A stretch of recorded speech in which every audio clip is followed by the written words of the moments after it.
Price Lord.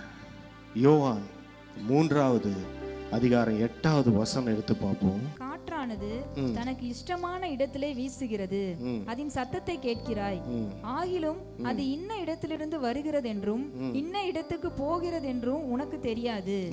ஆவியினால் பிறந்தவன் எவனோ அவனும் அப்படியே இருக்கிறான் என்றார். ஆமென். பரிசுத்த ஆவியானவருடைய காற்றோட கலந்துட்டீங்கன்னு வச்சுக்கோங்களேன், அந்த காற்று உங்களை ஒரு இடத்துல உட்கார வைக்காது. இந்த ஆவியானவருக்கு அந்த எங்க ஆரம்பிச்சு நம்ம சொல்லுவோம், பிரதர் என் வாழ்க்கை எங்க ஆரம்பிச்சது தெரியுமா பிரதர், அங்க ஆரம்பிச்சு எங்கேயோ வந்துட்டேன் பிரதர் அப்படின்றீங்களே, அதுக்கு காரணம் அந்த காற்று. அது எங்க ஆரம்பிச்சதுன்னு தெரியல, ஆனா உங்களை எங்க கொண்டு போகணுமோ அங்க கொண்டு போயிடும். இதுக்கு என்னமா செய்யணும், அந்த காற்றோட கலந்துடணும். நீங்க கஷ்டமே பட வேணாம். ஒரு நாட்டுக்கு போனாலும் என்ன செய்வாங்கன்னா விசா இருந்தால் தான் போக முடியும். ஆனால் இந்த காற்றே உங்களுக்கு ஒரு விசாவா இருக்கும். இந்த காற்றே உங்களை கொண்டு போகும். நீங்க நினைச்சு கூடும் பார்க்காத இடத்துக்கு கொண்டு போகும், புது இடத்துக்கு கொண்டு போகும்.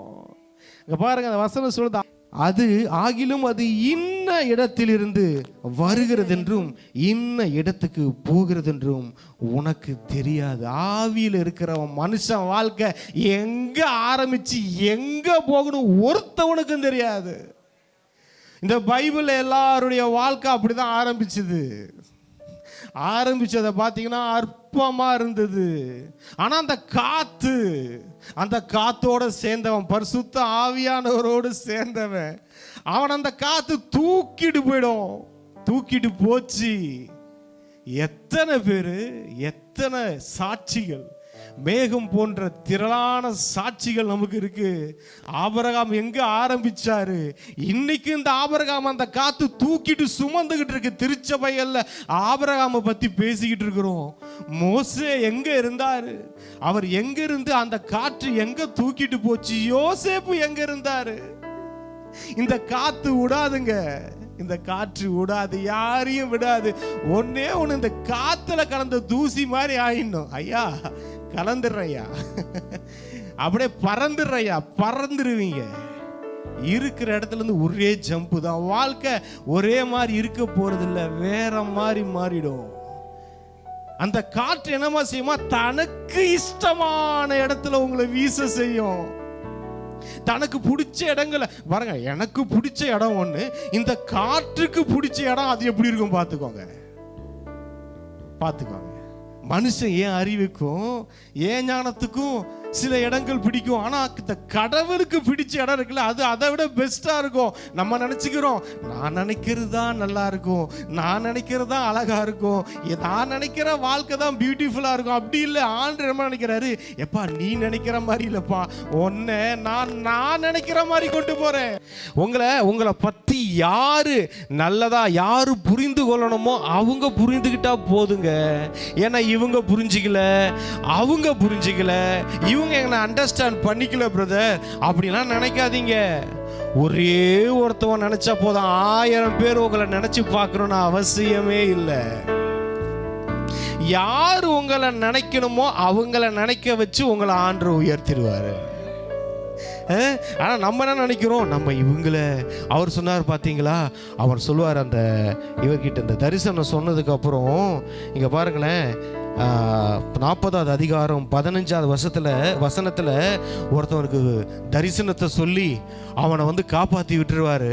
அப்ப அவர்கிட்ட சொல்லி அனுப்புவாரு, நீ வாழ்வடைந்திருக்கும் போது என்னை நினைத்து என் மேல் தயவு வைத்து என் காரியத்தை பார்வோனுக்கு அறிவித்து இந்த இடத்திலிருந்து என்னை விடுதலையாக்க வேண்டும் என்றார். அவர் நினைச்சாரு, யோசேப்பு ஒருத்தவனுக்கு மினிஸ்ட்ரி பண்ணியாச்சு, இவனால நம்ம வாழ்க்கை நல்லா ஆயிடும். அவன் சொன்னான், எப்பா உனக்கு வாழ்வு வந்துருச்சு, நீ வாழ்வு அடைஞ்சிருக்கும் போது என்ன கொஞ்சம் நினைச்சுக்கோ அப்படின்னு சொல்றாங்க. பாருங்க, எந்த மனிதர்களாலும் நமக்கு உயர்வு வர போறதில்லை. சில பேரை வச்சே நமக்கு ஆண்டு ஒரு உயர்வை வச்சிருந்தாலும் அந்த மனிதர்கள் மேல நம்ம நம்பிக்கை வச்சிடக்கூடாது. வச்சிருக்கலாம். அவர் சொன்னார் பாருங்க, அவன் மேலே ஒரு தரிசனம் சொல்லி அவனை காப்பாற்றி விடுறாரு. அவன் நல்ல நிலைமைக்கு போக போறான்றது தெரிஞ்சிருச்சு இந்த யோசேப்புக்கு. ஆனாலும் பாருங்க, அவர் என்ன பண்றாரு, அவரை நம்பிட்டாரு. கொஞ்சம் நீ வாழ்வடைஞ்சிருக்கும் போது என்ன கொஞ்சம் நீ நினச்சிக்கோப்பா. ஆண்டவர் பார்த்தாரு, 2 வருஷம் அவர் மறந்துட்டாரு. ஆனால் ஆண்டவர் மறக்கல. ஆண்டவர் என்னமா சொல்றாரு உங்ககிட்ட, யாரு நினைச்சா என்ன, யாரு நினைக்காட்டி என்ன, நான் உன்னை நினைச்சிருக்கிறேன். நான் நினைச்சேன்னா எப்படி இருக்கும் தெரியுமா உங்க வாழ்க்கை? இந்த கர்த்தர் ஒருவனை நினைத்தருளினார்னா வாழ்க்கை எப்படி தெரியுமா இருக்கும்? அவன் அது நாள் வரைக்கும் ஏங்கிக்கிட்டு இருந்தது, அது நாள் வரைக்கும் அவன் ஆசைப்பட்டுக்கிட்டு இருந்தது, அவன் அதனால் வரைக்கும் பிரயாசப்பட்டு கொண்டிருந்தது, அவனுக்கு அது ஈஸியா கிடைச்சிரும். அல்லேலூயா, அல்லேலூயா.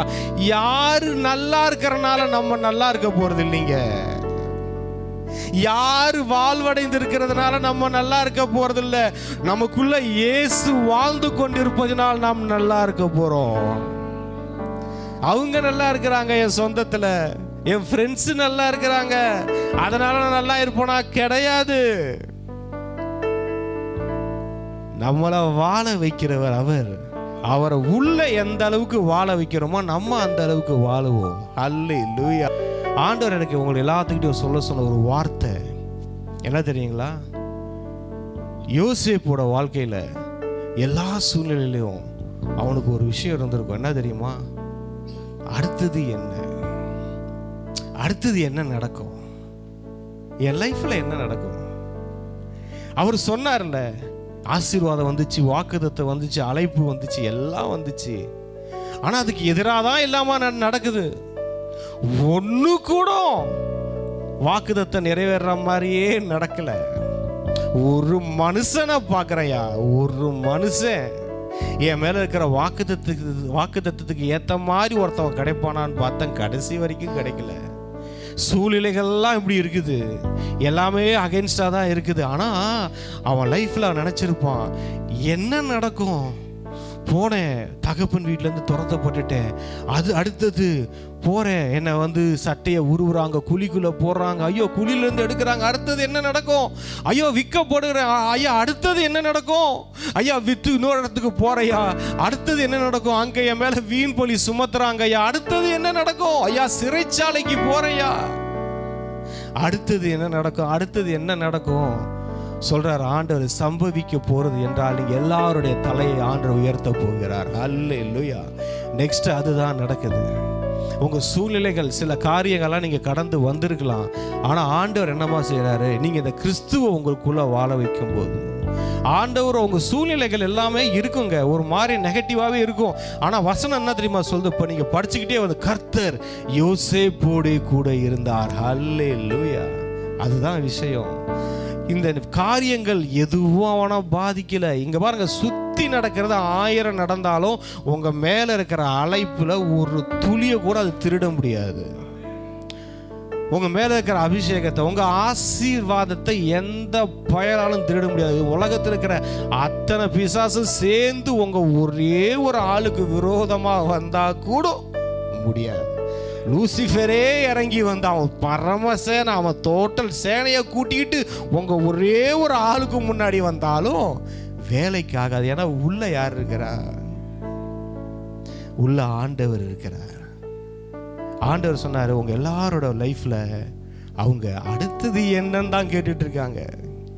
அடுத்தது என்ன, நெக்ஸ்ட் என்ன நடக்கும் அப்படின்ற காலகட்டத்தில் இன்னைக்கு காலையில் நீ போய் பேசும்போது அந்த எண்ணத்தோட வந்தவங்க தான் அவங்க இருப்பாங்க. அவங்களுக்கு நான் என்ன செய்ய போறேன்றதை மட்டும் நீ சொல்லு அப்படின்னாருங்க. பாருங்க, ஆண்டவர் சொல்றாரு, இந்த ஸ்திரீ கர்ப்பவதியாகி ஒரு ஆண் பிள்ளையை பெற்று, நான் சொல்லட்டுமா, புதுசா ஒன்று பிறக்குது, புதுசா ஒன்று வருது. அல்லேலூயா. அவங்க பாருங்க, இந்த குழந்தை பிறந்தப்போ சூழ்நிலை எப்படி தெரியுமா இருந்துச்சு? இஸ்ரவேலர்கள் நெருக்கப்பட்டு கொண்டிருக்கிறார்கள், அவர்கள் சுமை அதிகமாகி கொண்டிருக்கிறது, அவங்க ரொம்ப நொறுக்கப்பட்டு கொண்டிருக்கிறார்கள். அந்த சமயத்துல ஒண்ணு பிறக்குதுங்க. அல்லேலூயா. இவங்க அவங்க வாழ்க்கையில புதுசா ஒண்ணு பிறக்குது. ஆண்டவர் சொன்னார், அந்த ஸ்திரீ ஒரு ஆண் பிள்ளையை பெற்றாள். அல்லேலூயா. புதுசா ஒண்ணு வருதுங்க. அது என்னமோ, குழந்தை இல்லாத குழந்தை வரலாம், ஒரு புது பிசினஸ் வரலாம், இல்லைன்னா புது ஊழியம் வரலாம், ஏதோ ஒண்ணு வருது. அது எதுக்கு தெரியுமா புதுசா வருது? இப்போ உங்க கையில ஆண்டவர் கொடுக்க போறாரு. வெளியே என்ன இருக்கு? எகிப்து இல்ல, அங்க நெருக்கம் இருக்கு, அங்க ஒடுக்கம் இருக்கு. சூழ்நிலைய பார்த்தா அது ஒண்ணு புதுசா ஒண்ணு நம்மளை ரட்சிக்கிற மாதிரி ஒண்ணு, தேவனுடைய அழைப்பை நிறைவேற்றுகிற மாதிரி ஒண்ணு என்கிட்ட பிறக்குமா, என் மூலமா நடக்குமான்ற சூழ்நிலைகள்லாம் எதிராக தான் இருக்குது. அப்படி ஒன்று பிறந்துச்சு பாருங்க. இங்க பாருங்க, அது என்னதுன்னா, அதை 3 மாதம் ஒளித்து வைத்தால். ஆண்டவர் ஒன்று சொன்னாரு, நான் சில பேரைப்பா ஒளிச்சு வச்சேன், மறைச்சி வச்சேன். ஆனா அவங்க நினைச்சுக்கிட்டாங்க, இந்த ஆண்டவர் என்னை ஒளிச்சே வைக்கிறாரு, மறைச்சே வைக்கிறாரு. இங்க பாருங்க, ஒரு சில நாட்கள்ல ஆண்டவர் நம்ம ஒளிச்சு வைக்கிற நேரம் இருக்கும், ஏன்னா அது குழந்தையா இருக்கு. ஒரு சில நாள் என்னமா செய்வார், வெளியே என்ன இருக்கு, ஏன்டா ஐயா ஆண்டவரை என்னை ஒளிச்சு வைக்கிறீங்க, மறைச்சு வைக்கிறீங்க, எப்பா இப்போ நீ போனா உன்னை கொன்னுடுவாங்க. எகிப்திய அரசாங்கம் குழந்தைகளை கொன்று கொண்டு இருக்கிறது, இப்போ நீ வெளியே போனா உன்னை கொன்னுடுவாங்க. ஆண்டவரே, அவங்க வெளியே இருக்கிறாங்க, இவங்க வெளியே இருக்கிறாங்க, இல்லை நீ கொஞ்சம் உள்ள இரு, நீ கொஞ்சம் மறைவா இரு, என் சிறகுகளின் நிழல்ல இரு, நான் உன்னை மறைச்சுக்கிறேன், நான் உன் சிறகுகளால் மூடிக்கொள்ளுகிறேன். ஏன் ஆண்டவர் என்ன சிறகுகளால் மூடுறீங்க? எப்பா பகல்ல பறக்கிற கொள்ளை நோய்க்கும் அம்புக்கும் தீமைக்கும் நான் உன்னை விலக்கி காத்து கொள்ளுகிறேன். ஏன்னா 3 மாசம் இந்த குழந்தை மறைஞ்சிருக்கணும். இந்த குழந்தை தான் எழும்பி ஒரு பெரிய ரட்சிப்பை கொண்டு வரப்போகுது, ஒரு சரித்திரம் படைக்க போகுது. ஆனா அப்பேற்பட்டதா இருந்தாலும், அந்த அழைப்பு இருந்தாலும், நீ கொஞ்சம் மறைவா இருக்க வேண்டிய நாட்கள் இருந்தது. நீங்க நிறைய பேர் நினைச்சீங்க, ஏன்னா ஹைடிங்லேயே இருக்கிற, ஏன்னா வெளியே தெரியல. ஆண்டவருக்கு நீங்க விசேஷமானவர்கள், கோல்டு ட்ரெஷரு. உங்களை கொண்டு ஒரு பெரிய திட்டம் வச்சிருக்கிறாரு, உங்களை பாதுகாக்க வேண்டியது அவருடைய கடமை. அதனால உங்களை மறைச்சி வச்சாரு. ஆண்டவர் சொன்னாரு, இன்னைக்கு போய் சொல்லு, நான் தான் உங்களை ஒளிச்சு வச்சேன், நான் தான் உங்களை மறைச்சி வச்சேன், வெளியே தெரியக்கூடாது, நான் தான் சிறகுகளால் மூடினேன். அந்த பாருங்க, அந்த குழந்தை 3 மாசம் வீட்டுக்குள்ளேயே இருந்துச்சு, எதையுமே தெரியல. அந்த மாதிரி அடைக்கப்பட்ட ஒரு சூழ்நிலை இருந்தது. ஆனா அது அடுத்த வசனம் சொல்லுது, என்ன சொல்லுதுன்னா, அவள் அப்புறம் அதை ஒளித்து வைக்க கூடாமல். இதுதான் உங்களை ரிலீஸ் பண்ற டைமுங்க. நம்ம எல்லாரையும் நெக்ஸ்ட் லெவலுக்குள்ள ரிலீஸ் பண்ண. இது வரைக்கும் ஒரு ஹைடிங் பிளேஸ் இருந்துச்சு, அவருக்குள்ள மறைஞ்சிருந்தோம், உன்னதமானவரின் மறைவில் இருந்தோம், சர்வ வல்லவரின் நிழல்ல இருந்தோம். அவர் நல்ல பாதுகாப்பா இருந்தாரு. ஒரு டைம் உன்னை ஹைட் பண்ணன்றாரு. அங்க பாருங்க, அவர் கொண்டு வரும்போது பாருங்க, அவள் அதை அப்புறம் ஒளித்து வைக்க கூடாமல் ஒரு நாணர் பெட்டியை எடுத்து அதற்கு பிசினும் கீழும் பூசி அதிலே பிள்ளையை வளர்த்தி நதியோரமாய் நாணலுக்குள்ளே வைத்தால் அதற்கு என்ன சம்பவிக்கும் என்பதை அறியும்படி அதன் தமக்கை தூரத்திலே நின்று கொண்டிருந்தாள். ஹல்லேலூயா. இதுதான் நான் சொன்னேன், உங்களுடைய சூழ்நிலை இப்போ என்ன தெரியுமா, அடுத்தது என் லைஃப்ல என்ன, என் லைஃப்ல என்ன நடக்கும், என்ன சம்பவிக்க போகிறது, இந்த நிலைமையில தான் நிறைய பேர் இருக்கிறீங்க. யாரு வருவா, என்ன நடக்கும் அப்படின்ற சூழ்நிலையில நீங்க இருக்கிறீங்க. அங்க என்ன நடந்துச்சு தெரியுங்களா? இங்க பாருங்க, அதை 6வது வசனம், அதை திறந்த போது பிள்ளையை கண்டால் பிள்ளை அழுதது, அவள் அதன் மேல் இரக்கமுற்று இது எபிரேயர் பிள்ளைகளில் ஒன்று என்று கண்டாள். இது எவ்வளவு பெரிய மிராக்கல் தெரியுமா? அந்த பெட்டியை திறக்கிறாங்க. இவங்கெல்லாம் யார் தெரியுமா? இந்த குழந்தைய பார்த்தா கொலை செய்கிற கூட்டம் திறக்கிறது, குழந்தைய பார்த்தா கொன்னுடுற கூட்டம், தாதிகள் உலாவி கொண்டிருக்கிறார்கள். அதை போய் திறக்கிறாங்க. திறக்கும் போது பார்த்தா கடின இருதயம். இவங்க யாரு?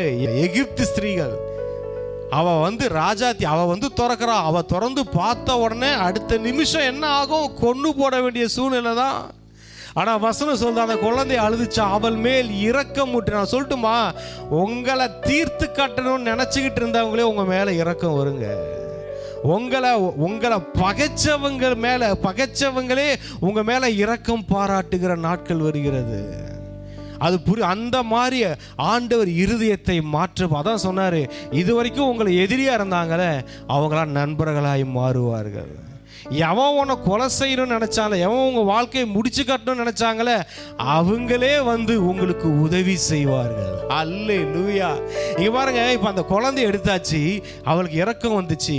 இங்க பாருங்க, அடுத்த நிமிஷம் அவங்க என்ன நடக்குதுன்னு பார்த்தீங்கன்னா, பார்வோனுடைய குமாரத்தி அவரை நோக்கி, நீ இந்த பிள்ளையை எடுத்துக்கொண்டு போய் அதை எனக்கு வளர்த்திடு, நான் உனக்கு சம்பளம் கொடுக்கிறேன் என்றால் அந்த ஸ்திரீ பிள்ளையை எடுத்துக்கொண்டு போய் அதை வளர்த்தாள். அல்லேலூயா.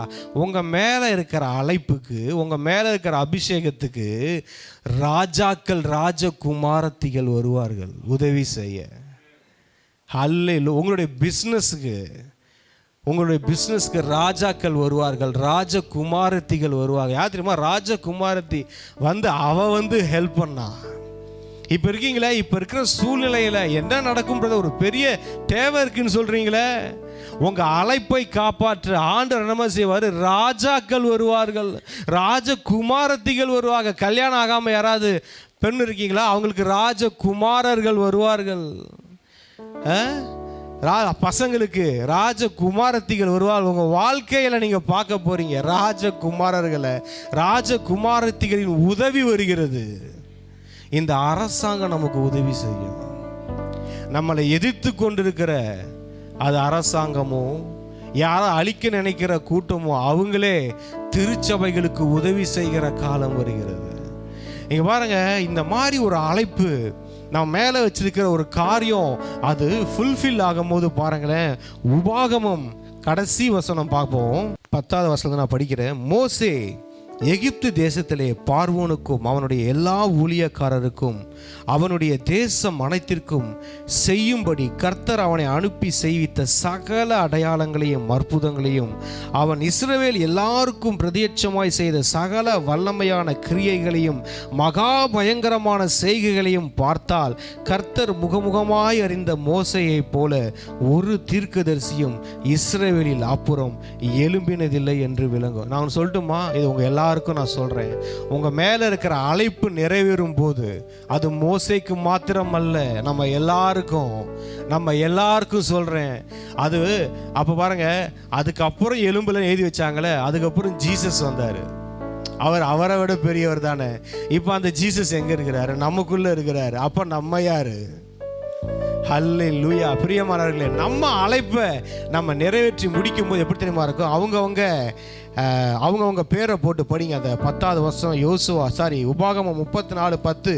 மோசே எகிப்து, பீட்டர் உங்க பேர் போட்டுக்காங்க. எகிப்து தேசத்திலே பார்வோனுக்கும் அவனுடைய எல்லா ஊழியக்காரருக்கும் அவனுடைய தேசம் அனைத்திற்கும் செய்யும்படி கர்த்தர் அவனை அனுப்பி செய்வித்த சகல அடையாளங்களையும் அற்புதங்களையும் அவன் இஸ்ரவேல் எல்லாருக்கும் பிரத்யட்சமாய் செய்த சகல வல்லமையான கிரியைகளையும் மகா பயங்கரமான செய்கைகளையும் பார்த்தால் கர்த்தரை முகமுகமாய் அறிந்த மோசையை போல, பீட்டரை போல உங்க பேரை போடுங்க, ஒரு தீர்க்கதரிசியும் இஸ்ரவேலில் அப்புறம் எழும்பினதில்லை. ஹல்லேலூயா. இது என்னன்னா, உங்களை கொண்டு உங்களை ஆண்டவர் ஒன்று செய்ய வச்சிருக்காருல, அந்த இடத்துல யாருமே ஃபில் பண்ண முடியாதுங்க.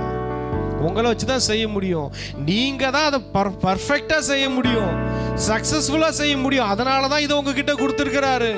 அதனால தான் இந்த அழைப்பு உங்ககிட்ட வந்திருக்கு, நம்ம கிட்ட வந்திருக்கு, இந்த அபிஷேகம் நம்ம கிட்ட வந்திருக்கு.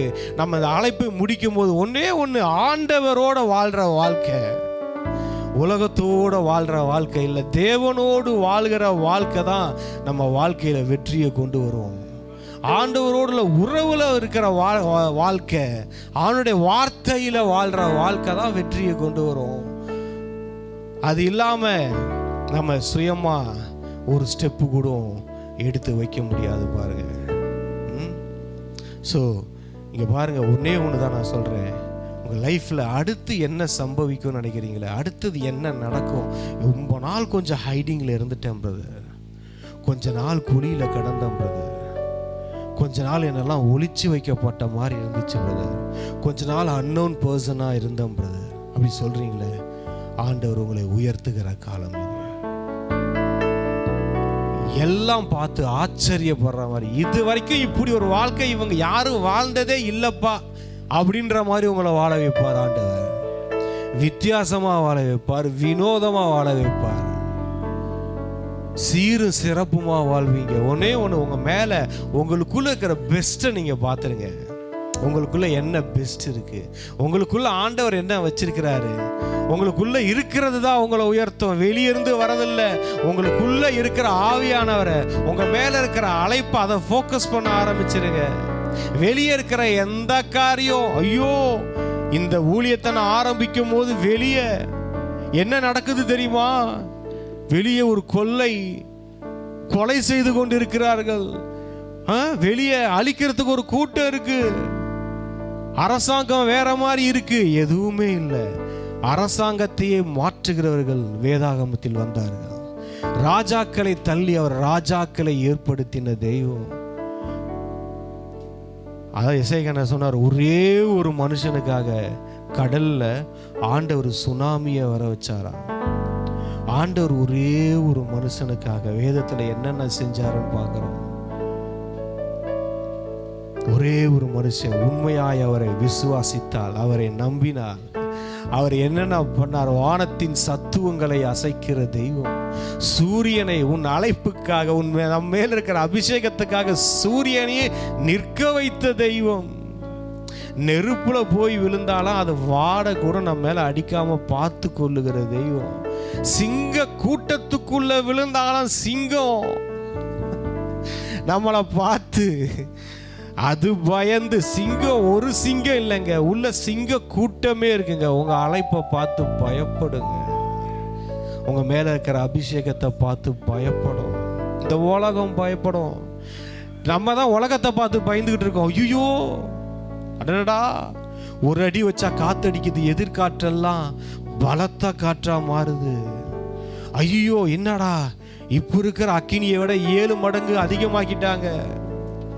ஆண்டவருக்காக வாழலாம் நினைச்சா எல்லாம் அடுத்தடுத்து அடியா வாங்கிட்டு இருக்கிறேன் அப்படின்னு நீங்க நினைக்கிறீங்க. இல்லை, நீங்க போங்க.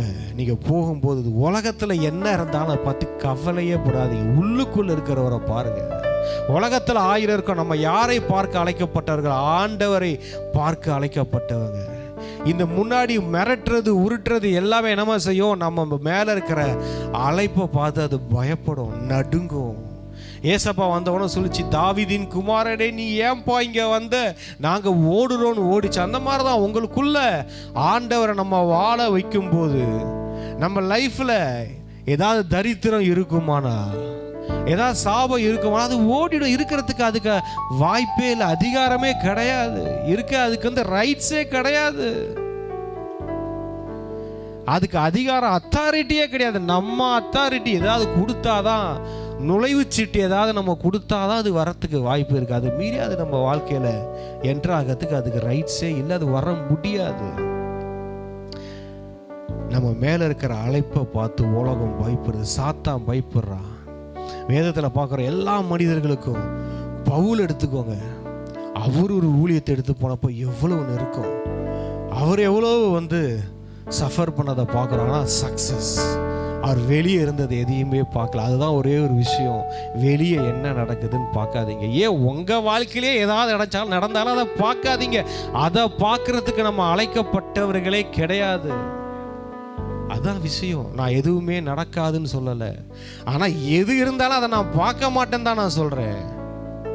அதை பார்க்கறதுக்கு அவர் என்னை அழைக்கவில்லை. என் அழைப்பு அது கிடையாது, என் மேலே இருக்கிற அபிஷேகம் அது கிடையாது, என் மேலே இருக்கிற திட்டம், கடவுளின் நோக்கம் அது கிடையாது. எது எப்படியா இருந்தாலும் பரவாயில்ல, அவர் என் மேலே வச்ச நான் அழைப்பை பார்ப்பேன். என் கையில் என்ன கொடுக்கப்பட்டிருக்கோ அதை நான் பார்ப்பேன். அதுக்காக வாழுவேன், அதுக்காக ஓடுவேன், அதுக்காகவே கடைசி மூச்சு வரைக்கும். இங்க பாருங்க, ஆரம்பத்தில் பார்த்தோம் யோவான் 3:8, அந்த காற்று போகுது பார்த்தீங்களா? அந்த காற்று போக போக இங்க பாருங்க, அது எங்கெல்லாம் போகுதோ, யாரெல்லாம் சுவாசிக்க கஷ்டப்பட்டுட்டு இருக்காங்களோ அவர்களுக்கு அந்த காற்று ஜீவ காற்றாய் மாறிடும். உங்களை ஏன் தெரியுமா கொண்டு போறாரு? காற்றா கொண்டு போறாரு.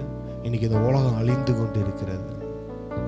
அழிந்து கொண்டு இருக்கிற உலகத்துக்கு ஜீவன் கொடுக்க, நமக்குள் இருக்கிற அந்த ஜீவனை, ஜீவனாகிய இயேசு கிறிஸ்துவ, அந்த பரிசுத்த ஆவியானவரை காற்ற, அந்த காற்று நம்மளை கொண்டு போய் அநேகரை வாழ வச்சிரும். அநேகருக்கு காற்று கொடுக்க அநேகர் உயிருக்கு போராடிட்டு இருக்காங்க. இன்னைக்கு இதெல்லாம் உலகம் நரகத்தை நோக்கி போய்கிட்டு இருக்கு. அந்த ஜனங்களுக்கெல்லாம் விமோச்சனம் நமக்குள்ள இருக்கிற அந்த ஜீவ காற்று தான், அந்த பரிசுத்த ஆவியானவரின் காற்று தான். அதுதான் அந்த யோசேப்பு மேல இருந்த அந்த விசேஷித்த ஆவி என்ன பண்ணுச்சுன்னா, அந்த ஆவி உலகத்தையே வாழ வச்சுது.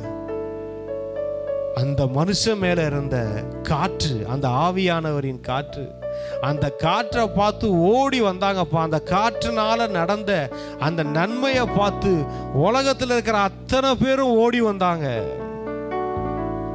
அந்த மனுஷங்கிட்ட வந்தாங்க. உலகம் நம்மளை திரும்பி பார்க்குங்க, உலகம் நம்மளை திரும்பி பார்க்கும். அந்த காற்றை மட்டும், அந்த ஜீவ காற்றை, ஆவியானவரை உள்ள அசைவாட விட்டுடுவோம். அந்த காற்று எந்த அளவுக்கு வீசுதோ, அந்த காற்று நம்மளை எங்கெங்கெல்லாம் கொண்டு போதோ, நான் இங்கே போனோம் நான் அங்கே போகணும் இல்லை, அந்த காற்று நம்மளை எங்கெங்கெல்லாம் கொண்டு போதோ அங்கெல்லாம் போயிட்டே இருப்போம். அந்த நதி போகிற இடமெல்லாம் என்ன தெரியுமா ஆகுமா, பொன் விளையும் இருக்குல்ல. இது நதியா போனாலும் ஆசீர்வாதம், இது காற்றா போனாலும் ஆசீர்வாதம் தான். ஒரு தேவ மனுஷன் அவன் எங்க போனாலும் எப்படி போனாலும் ஆசீர்வாதம் தான். ஹல்லேலூயா. இங்க பாருங்க, ஆண்டவர் நீங்க போகாத இடத்துக்கு உங்களை கூட்டிட்டு போறார். அந்த காற்று உங்களை நீங்க பார்க்காத இடத்துக்கு உங்களை கூட்டிட்டு போகுது. நீங்க இது வரைக்கும் என்ஜாய் பண்ணாத இடத்த கூட்டிட்டு போய் உங்களை என்ஜாய் பண்ண வைக்க போகுது. ஒன்னே ஒண்ணு, அது இஷ்டத்தோட சேர்ந்துருங்க. ஏன் இஷ்டம் அப்படின்னு இல்லை, அவர் இஷ்டமே ஏன் இஷ்டமா மாறிடும். காத்தோட வாழ்ற வாழ்க்கை என்ன தெரியுமா, அவர் இஷ்டம் ஏன் இஷ்டமா மாறிடும். அவர் அந்த கடவுளுடைய பார்வை ஏன் பார்வையா மாறிடும். அந்த கடவுளுடைய ஏக்கம் ஏன் ஏக்கமா மாறிடும். அவரை மாதிரி நம்ம வாழ ஆரம்பிச்சிருவோம். அப்படின்னு காத்தோட காத்தா கலந்து போயிட்டு இருக்கும் போது இந்த காத்து எங்கெங்கேயோ கொண்டு போயிடும். காத்துக்குன்னா எங்கேயாவது தேசத்தை விட்டு தேசத்தை போறதுக்கு விசா இருக்குதா? இல்லை, ஏதாவது அடிச்சு உடச்சி தெரிச்சு தள்ளிட்டு போயிட்டே இருக்கும். உங்க முன்னாடி தடையே இருக்காதுங்க. காத்து மாதிரி தூக்கிட்டு போவாருங்க, காத்து மாதிரி தூக்கிட்டு போவாரு. பிலிப்பு தூக்கிட்டு போனாரு, பிலிப்பு காணாம போயிட்டாரு, இன்னொரு இடத்துல காணப்பட்டாரு. எலியாவை தூக்கிட்டு போனாரு. அந்த மாதிரி உங்க வாழ்க்கை இருக்கிற இடத்துல இருந்து வேற லெவல் போகுதுங்க, வேற மாதிரி மாறுது. ஆண்டவர் அதான் சொன்னாங்க, காத்தோட கலந்துருங்க. அநேகருக்கு காத்தே இல்லாம கஷ்டப்படுகிற ஒரு கூட்டம் இருக்கு. அந்த காற்றுக்கு இந்த ஜீவ காற்றை நீங்க ஆக்சிஜன் சிலிண்டர்ல அடக்கி வச்சு கொடுப்பாங்க பாருங்க, அந்த மாதிரி தான் நல்ல பேக்கேஜ் நமக்குள்ள ஆண்டவர் அடக்கி வச்சிருக்கிறாரு. யாராருக்கு என்னென்ன தேவையோ எல்லாம் நமக்குள்ள இருந்து இருக்கிற ஆசீர்வாதங்க ஆமென் என்றும் நமக்குள்ள இருக்கிற எல்லா ஆசீர்வாதத்தையும் ஒரு பேக்கேஜா, ஒரு கிஃப்ட் பாக்ஸா நம்ம ரிலீஸ் பண்றவங்களா இருப்போம். ஹல்லேலூயா. காத்து எங்கேயாச்சும் ஒரே இடத்துல நின்று பார்த்துருக்கீங்களா? காத்து, ஒரு காற்று இதில் கூட வருது பாருங்க. காற்று அடிச்சுன்னா போய் ட்ராவல் பண்ணிட்டு போயிட்டே இருக்கு, ஒரு இடத்துல நிற்காது. உங்கள் வாழ்க்கையும்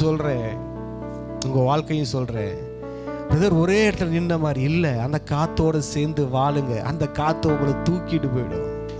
எங்கே கொண்டு போனோமோ அங்கே கொண்டு போகும். ஒரே நாளில்